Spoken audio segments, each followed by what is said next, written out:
Why do some people keep experiencing the same emotions year after year? The same frustration, the same anxiety, the same insecurity, the same anger, the same disappointment.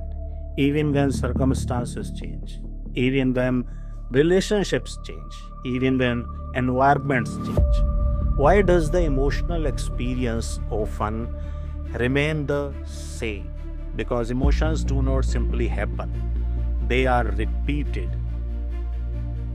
rehearsed, practiced, conditioned, and eventually memorized by the body. Now think about learning to ride a bicycle. At first, it feels difficult, awkward, unfamiliar. Conscious effort is required. But after enough repetition, the body learns, and eventually, you no longer think about riding the bicycle. You simply ride. The skill becomes automatic. Now imagine the same thing happening with emotions. Every time you react with frustration, you strengthen frustration. Every time you rehearse resentment, you strengthen resentment. Every time you replay a painful memory, you strengthen the emotional pattern attached to it. And eventually the body learns the emotion. Now here is where things become fascinating. The body does not know the difference between an emotion created by a current event and an emotion recreated from memory. The chemistry is real, the experience is real, the biological response is real. Now imagine someone replaying the same painful experience every day.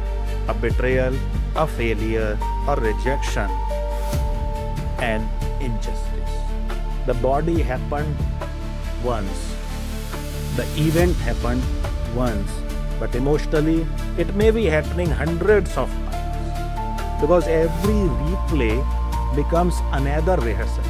And every rehearsal strengthens the conditioning. Now think about what this means. Many people are not living from the present reality.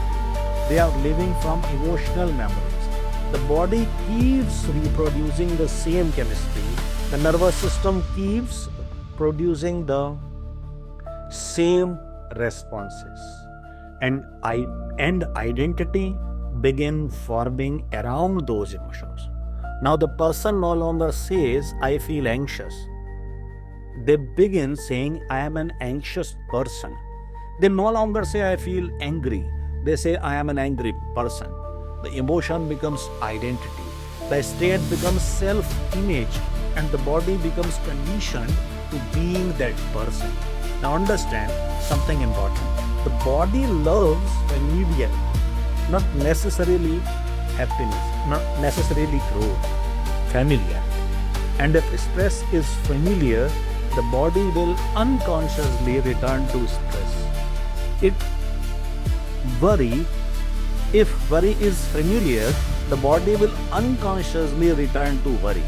If struggle is familiar, the body will unconsciously recreate struggle. Not because it wants suffering, but because familiarity feels safe.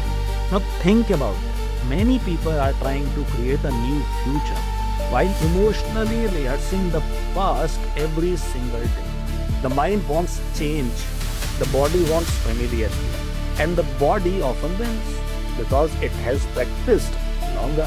Now imagine waking up tomorrow and instead of rehearsing fear, you rehearse gratitude. Instead of rehearsing lack, you rehearse abundance.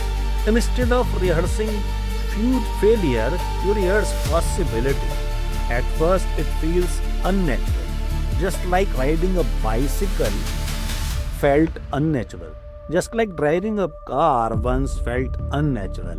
But repetition changes everything. Because whatever is repeated becomes familiar.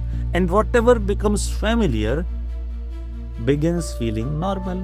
Now the body starts learning a different emotional language. A language of trust, a language of appreciation, a language of coherence, a language of possibility. And slowly, the emotional baseline begins changing.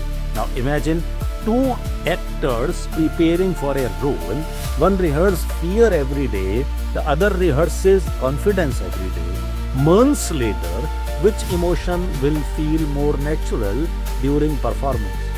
The rehearsed one, the practiced one, the conditioned one. Human beings are no different. Life is emotional rehearsal. Whether we realize it or not, every day we are teaching the body something. Teaching it stress, teaching it gratitude, teaching it resentment, teaching it compassion, teaching it limitation, or teaching it possibility. Now perhaps the greatest question is not what am I feeling? Perhaps the greater question is what am I rehearsing? Because what you repeatedly rehearse, your body repeatedly remembers. And what your body repeatedly remembers eventually becomes who you are. Now, this is the empowering truth. If emotions can be conditioned, they can be reconditioned. If survival can be learned, coherence can be learned. If stress can become automatic, peace can become automatic too. Because the body is always learning. The question is, what are you teaching it? And perhaps transformation begins. The moment we stop rehearsing the emotion of our past and start rehearsing the emotions of our future.